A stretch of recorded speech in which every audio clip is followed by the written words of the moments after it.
আল্লাহ পাক রব্বুল আলামিন জবাব দিলেন লাআল্লাকুম তুরহামুন। আল্লাহু আকবার। যাতে করে তোমার রহমত প্রাপ্তদের অন্তর্ভুক্ত হতে পারো, আমি আল্লাহ পাকের পক্ষ থেকে যে রহমতের বারিধারা প্রবাহিত হবে, সেই রহমত প্রাপ্তদের অন্তর্ভুক্ত হতে হলে পরে বান্দা তোমাকে এই দুইটি আমল করে মনোযোগের সাথে কোরআন শুনতে হবে। জোরে জোরে বলেন সুবহানাল্লাহ।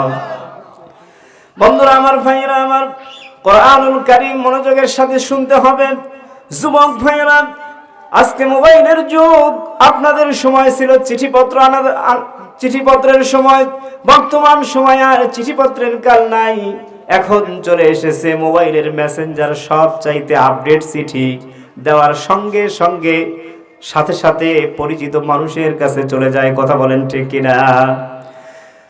সকল মানুষই মোবাইলের মধ্যে মেসেজ করে, কিন্তু নির্দিষ্ট যুবকদের জন্য নির্দিষ্ট কিছু মানুষ আছে যে মানুষগুলির মেসেজ পাওয়ার সঙ্গে সঙ্গে মনোযোগ একটু বেড়ে যায়, একটু একাকী ভাবে সুন্দর করে মনোযোগের সাথে মেসেজগুলি পড়তে থাকে।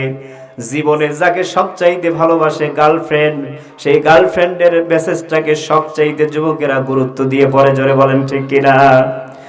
আল্লাহ পাক রব্বুল আলামিন বলেন, দুনিয়ার জগতে একজন যুবক যেইভাবে তার প্রিয়তমার চিঠিখানা মনোযোগের সঙ্গে বারবার দেখতে থাকে, মনোযোগের সঙ্গে একাকী নির্জন জায়গাতে গিয়ে সুন্দর করে পড়তে থাকে, ওই গার্লফ্রেন্ড তাকে জান্নাতে নিতে পারবে এমন কোনো গ্যারান্টি আছে নাকি ভাই? জোরে বলেন। অবৈধ প্রেমের সম্পর্ক হলে তাকে জাহান্নামে নিয়েই ছাড়বে। চিল্লায় বলেন ঠিক কিনা? আল্লাহ পাক রব্বুল আলামিন বলেন, সকল মানুষের সবচাইতে প্রিয় স্রষ্টা আল্লাহ পাক রব্বুল আলামিনের পক্ষ থেকে তোমাদের জন্য যে কোরআনুল কারীম নাজিল করা হয়েছে, এই কোরআনুল কারীম অনুযায়ী যদি তুমি আমল করতে পারো, নবীজি বলেন, মান করাল কোরআন, যে ব্যক্তি কোরআনুল কারীম তেলাওয়াত করলো, ফাস্তাযহারা ফাহাল্লা হালালাহু ওয়া হাররামা হারামাহু, যে ব্যক্তি কোরআনুল কারীম তেলাওয়াত করলো এবং সেটা বুঝে তার হারামকে হালাল মেনে নিয়েছে এবং হারামকে হারাম মেনে নিয়েছে, আল্লাহ নবীজি বলেন, দাখালাল জান্নাহ, আল্লাহ পাক রব্বুল আলামিন তাকে জান্নাত দান করে দিবেন। জোরে জোরে বলেন সুবহানাল্লাহ। আমরা জান্নাত চাই কি চাই না? একটু জোরে আওয়াজ করে বলেন, চাই কি চাই না? বন্ধুরা আমার, ভাইরা আমার, আল্লাহ পাক রব্বুল আলামিন বলেন, বান্দারে তুমি আমার সৃষ্টি, আমার সবচাইতে উত্তম সৃষ্টি হলো তোমরা। আশরাফুল মাখলুকাত হিসেবে তোমাদেরকে দুনিয়ার জগতে সৃষ্টি করেছি। আমি আল্লাহ পাক রব্বুল আলামিন তোমাদের জন্য সকল ব্যবস্থা করে দিয়েছি। পৃথিবীতে কোনো পশুর জন্য যানবাহনের প্রয়োজন হয় না। পৃথিবীতে কোনো পশু পাখির জন্য আগামী দিনের জন্য ব্যাংক ব্যালেন্সের প্রয়োজন হয় না। আল্লাহ পাক রব্বুল আলামিন মানুষের জন্য সব কিছু ব্যবস্থা করে দিয়েছেন। আল্লাহ পাক রব্বুল আলামিন বলেন, তোমাদেরকে যে নিয়ামতগুলি দিয়েছি, এই নিয়ামত পৃথিবীতে অন্য কোনো প্রাণীদেরকে এতটুকু দেই নাই। জোরে বলেন ঠিক কিনা? মানুষ একটি ছোট্ট বাচ্চা, পৃথিবীর মধ্যে স্থলের মধ্যে সবচাইতে বড় প্রাণী হলো হাতি। হাতির মাথার উপরে ছোট্ট একটা মাসুম বাচ্চা উঠে মুগুর দিয়ে মাথার উপরে আঘাত করে। হাতিকে বলে ডান দিকে যাও, হাতি ডান দিকে চলে যায়। যদি বলে বাম দিকে যাও, বাম দিকে চলে যায়। যে কথা বলে সঙ্গে সঙ্গে সেটা তামিল করে। আল্লাহ পাক বলেন, এই মানুষকে আমি আশরাফুল মাখলুকাত করে প্রেরণ করেছি। এটা হলো তার জ্বলন্ত একটি দৃষ্টান্ত। চিল্লায়া বলেন সুবহানাল্লাহ। আল্লাহ পাক রব্বুল আলামিন বলেন, এই মানুষকে অনেক নিয়ামত দিয়েছি। এই যে দুইটি চোখ আল্লাহ পাক দিয়েছেন, এই দুইটি চোখ হলো নিয়ামতের মতো অন্যতম একটি নিয়ামত। দুনিয়ার জগতে মোবাইল ব্যবহার করেন আপনারা, এই মোবাইলকে চার্জ দিতে হয়, টাকা তুলতে হয়, আবার এই মোবাইল টাকা দিয়ে কিনতে হয়। সবচাইতে ভালো মোবাইলের লেন্স যেটা ভালো, মেগাপিক্সেল যেটা ভালো, এটার দাম সবচাইতে বেশি। জোরে বলেন ঠিক কিনা? আল্লাহ পাক রব্বুল আলামিন বলেন, এরপরেও এই মোবাইলটার গ্যারান্টি মাত্র 2 থেকে 4 বছর বা 5 বছর, সর্বোচ্চ 10 বছর পরে মোবাইল অকেজ হয়ে যায়। আল্লাহ পাক বলেন তোমাদেরকে দুইটা লেন্স যুক্ত চোখ দিয়েছি। এই চোখ আমি আল্লাহ পাক রব্বুল আলামিন দিয়েছি। আইফোনের চাইতে অনেক পাওয়ারফুল হলো তোমার এই চোখ। সারাটা জীবন ভরে ছবি তুলেছো, চোখের মধ্যে কত কিছুই তুমি রেখে দিয়েছো। একটা দিনের জন্য এই চোখের জন্য আমি আল্লাহ রব্বুল আলামিন হাজার হাজার টাকা, লক্ষ টাকা দূরের কথা 100 টাকা পর্যন্ত আমি চার্জ করি নাই। জোরে বলেন সুবহানাল্লাহ। আল্লাহ পাক রব্বুল আলামিন সূরা 3 এর মধ্যে বলেন লাকাদ খালাকনাল ইনসানা ফি আহসানি তাকওয়িম। আল্লাহু আকবার। আল্লাহ পাক রব্বুল আলামিন বলেন দুনিয়ার মানুষ তোমাদেরকে সবচাইতে সুন্দর অবয়ব দিয়ে আমি আল্লাহ পাক রব্বুল আলামিন সৃষ্টি করেছি। এত নিয়ামত আমি আল্লাহ দিয়েছি। দুনিয়ার জগতে মানুষ বসে রয়েছে, চাঁদের মধ্যে নভোযান প্রেরণ করেছে, একটা গাড়ি যুক্ত ক্যামেরা ফিট করে দেয়া হয়েছে। সেই ক্যামেরাটাকে নিয়ে যেতেছে চাঁদের মধ্যে। যেতে যেতে হঠাৎ করে গাড়িটা পাথরের সঙ্গে আঘাত লেগে একটু বাঁকা হয়ে গেছে। আল্লাহ পাক রব্বুল আলামিন মানুষকে কি মেধা দান করেছেন! দুনিয়ার জগতে বসে থেকে, ল্যাবরেটরি থেকে এখান থেকে চাপ দিচ্ছে, সেই চাঁদের মধ্যে চলন্ত সেই গাড়ি উল্টে যাবে এমন ভাব হয়ে গেছে। এখান থেকে নিয়ন্ত্রণ করে আবার পিছন দিকে নিয়ে এসে সুন্দর করে সামনে যাওয়ার ব্যবস্থা করে দিতেছে। এই এলেম দিয়েছেন আল্লাহ পাক। জোরে বলেন সুবহানাল্লাহ।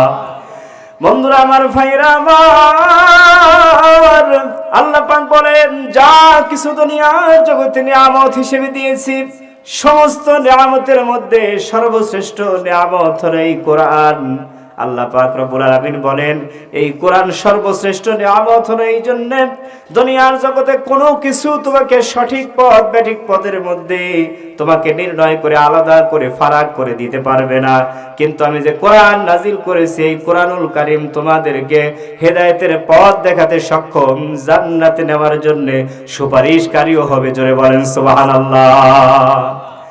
আল্লাহ পাক রব্বুল আলামিন বলেন কুল বিফাদলিল্লাহি ওয়া বিরহমাতিহি ফাবিযালিকা ফালইফরাহু হুয়া খায়রুম মিম্মা ইয়াজমাউন। আল্লাহু আকবার। আল্লাহ পাক রব্বুল আলামিন বলেন নবীজি দুনিয়ার জগতে আমি আমার বান্দার জন্য কোরআন অবতীর্ণ করেছি।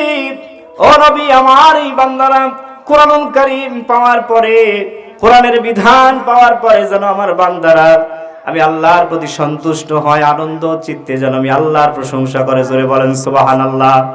কিন্তু আমরা মুমিন দাবি করি, মুসলমান দাবি করার পরেও কোরআনের শাসন যখন রাষ্ট্রীয়ভাবে কায়েম করার জন্য বলা হয়, আমাদের মধ্যে কিছু মুসলমান নামে মুনাফিকদের মুখ সঙ্গে সঙ্গে কালো হয়ে যায়। জোরে বলেন ঠিক কিনা? আল্লাহ পাক রব্বুল আলামিন বলেন নবীজি এই যে কোরআনুল কারীম এমন একটি কিতাব, এই কোরআনুল কারীম যখন মানুষের সামনে আপনি তেলাওয়াত করবেন, যখন কোরআনুল কারীম দিয়ে আপনি আলোচনা করবেন, আপনি যাচাই করতে পারবেন প্রকৃত মুমিন কারা।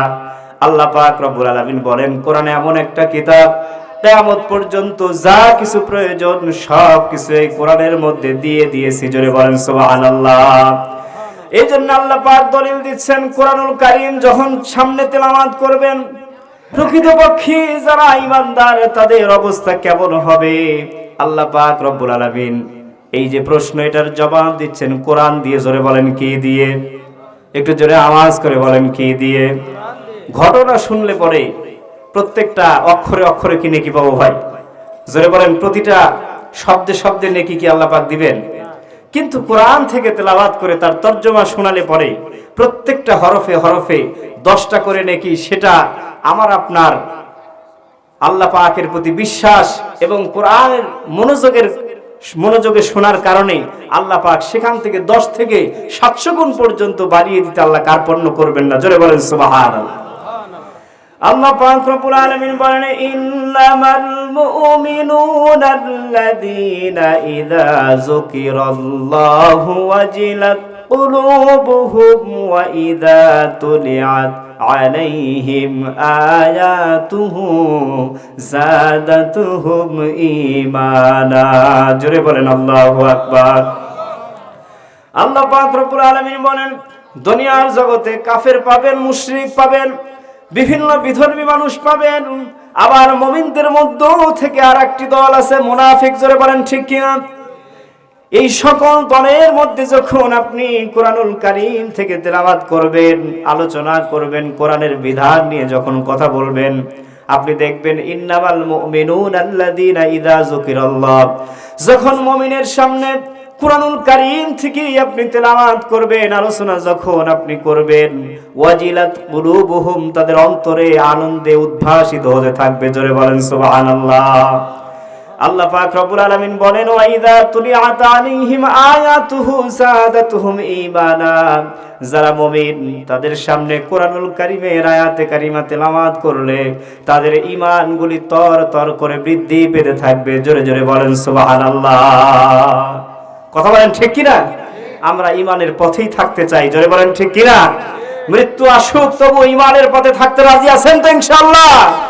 সম্মানিত ভাইয়েরা, আজকে বাংলার জমিনে একটি বিরল দৃষ্টান্ত স্থাপন করেছেন আমাদের একজন বিপ্লবী সৈনিক ওসমান হাদি। নাম আপনারা অনেকেই শুনেছেন। কথা বলেন ঠিক কিনা? অনেক যুবক ভাইরা তারা জানে এই যে 5ই আগস্টের এই জুলাই বিপ্লবে নেতৃত্ব দানকারী নেতাদের মধ্যে অন্যতম একটি বলিষ্ঠ কণ্ঠস্বর ছিল ওসমান হাদি। বাতিলের সঙ্গে কোন সময় আপোষ তিনি করতেন না। জোরে বলেন ঠিক কিনা? সম্মানিত ভাইরা, সেই ওসমান হাদি ভাইকে আজকে সন্ত্রাসী দিয়ে এক শ্রেণীর মানুষেরা এক শ্রেণীর কলঙ্কযুক্ত ইতিহাস অধ্যায় তৈরি করার জন্য তাকে আজকে গুপ্তভাবে হামলা করেছে, হত্যা করার জন্য কানের নিচে গুলি লেগেছে, একেবারে মৃত্যু সজ্জায় এখন হসপিটালের মধ্যে। সম্মানিত ভাইয়েরা, আজকে কোরআনের কথা, সত্য কথা যাদের সহ্য হয় না, তারা এরকম ওসমান হাদির মতো সুস্পষ্ট বক্তব্যবাদী এই সমস্ত যুবকদের কণ্ঠকে চিরদিনের জন্য নিস্তব্ধ করে দিতে চায়। চিল্লায় বলেন ঠিক কিনা? এক ওসমান হাদি যদি দুনিয়ার জগৎ থেকে চলে যায়, বাংলার জমিনে আরো হাজার হাজার হাদি একত্রিত হবে, এমন আলোচনা শুরু হবে, তোমাদের মসনদ ভেঙে চুরমার হয়ে যাবে। বলেন ঠিক কিনা? সম্মানিত ভাইয়েরা, কোনদিন সত্যকে দাবিয়ে রাখা যায় না, স্পষ্টবাদীদেরকে দাবিয়ে রাখা যায় না। আল্লাহর কোরআন হলো সত্য, কোরআনের পক্ষে যারা কথা বলে তারাও সত্য।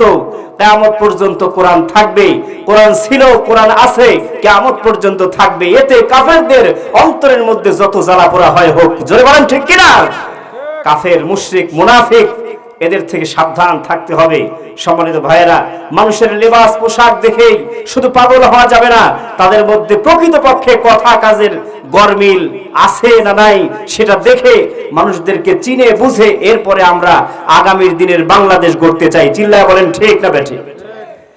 বন্ধুরা আমার, ভাইয়েরা আমার, এজন্য আল্লাহ পাক রব্বুল আলামিন বলেন, কোরআন দিয়ে যখন কথা হবে, কোরআনুল কারীম থেকে যখন তেলাওয়াত করা হবে, মুমিন ব্যক্তি যারা তাদের অন্তরের ঈমানগুলি আরো বৃদ্ধি পেতে থাকবে। জোরে বলেন সুবহানাল্লাহ। আর তারা ঈমানদার, এমন ঈমানদার তারা হবে, ঈমানের পথে থাকতে গিয়ে মৃত্যু আসলেও তারা কাঁপবে না। চিল্লায় বলেন ঠিক কিনা? ঈমানের পথে অবিচল থেকে